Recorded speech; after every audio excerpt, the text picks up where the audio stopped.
Do you think that what happened to Nokia or what happened with Boeing could have been avoided?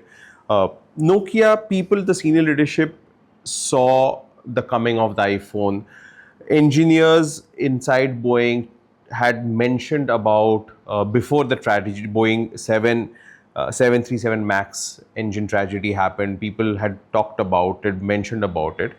If this pre-mortem or things like these or dissent would have been legitimized or institutionalized, could we have seen a lot of these collapses not happening? I can say that, creating an environment, as I said, if you can't rewire the brain, you can rewire the environment, right? And an environment where there is what we call, and then this term has been popularized by an academic called Amy Edmondson. It's called psychological safety, where you feel safe to voice problems that are there. Like you pointed out, I think in the airline example that you just mentioned, that people said that this is not there, but Correct. they didn't say so because they're yes men, right? They were scared to say Because it. they were scared that the leadership will not be comfortable to Exactly. hear in hearing the truth. So basically, it's hierarchy, right? Which is Correct. bearing down upon you, right? True. Which is exactly, the example that I was giving in my merger and acquisition situation also. So you either tone down your view or you don't say it at all, and it can lead to disastrous consequences, right? But the whole idea of psychological safety, again, it's two words, very simple to say. If I say as a CEO or as the chair of the board that, look, I want this space to be psychologically safe, it means nothing. These are two words, right? It means creating that environment where people are indeed safe, which means also that I would like to be criticized myself. I would like people to point out my flaws, which means I would turn around and say that, look, I was taking a wrong decision. It's like the Dipinder Goyal example, right? Where he openly can go to the public and say, Sutapa joined the board at a time where we were grappling with a decision that I made wrong. How many people like saying that they are wrong to start with, right? It means you need to be really comfortable in your skin to be able to say you could be wrong, right?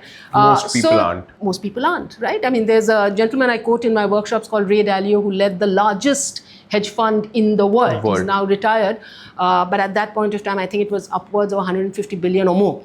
Anyway, so he had this thing called radical transparency, where every decision that they made, whether it was he making it or the trainee making it, would be actually it would get taped. It would actually get there was a digital repository of everything, and you analyzed decisions because a lot of their decisions were very consequential, right? So to figure who is making the decision right, what were the circumstances behind the decisions being right, and what were the circumstances behind the decisions that went wrong, so that you could actually improve. But that means putting yourself, as open, you're laying yourself bare, even though you're the most senior person in an organization, to be sometimes, ridiculed, right? If I'm the head of an organization and I've made 4 out of 5 decisions in the last 1.5 years which are wrong, and it's publicly meaning at least within the organization available, how many people have the guts to do that? So are you saying that good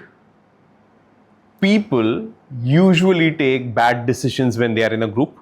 What I am saying is there are no good or bad people per se in any way that you define it. It's actually called, to use again a little bit of a parlance in the academic world, it's called the fundamental attribution error, which means we attribute a lot to personality when a lot depends on the situation. So if the situation and the environment is conducive and is safe for me to voice disagreements, I will voice it. In one of the boards that I sit on, we discuss POSH, which is sexual harassment, where in many companies you see there's hardly any which comes out, and you can feel very good that there's none which is there. And in some which are very progressive, a lot come out. And the way to view it is very differently. It's one where it is psychologically so safe that people are more than happy to voice it because they know this will not be encouraged, and people will be terminated, and hence you come up and say it more. So in your example of the airline, if there was an environment which was psychologically safe, where people could point out errors with no consequences on themselves, you would do it, right? So you need to protect. Why would I fear saying something? Because I think the moment I say it, something might happen to me. Maybe I may not be liked. Maybe my appraisal will take gets a poorer True. appraisal, right? So you need to protect that person. You need to be able to encourage that. So behaviors you encourage will be behaviors which will be taken.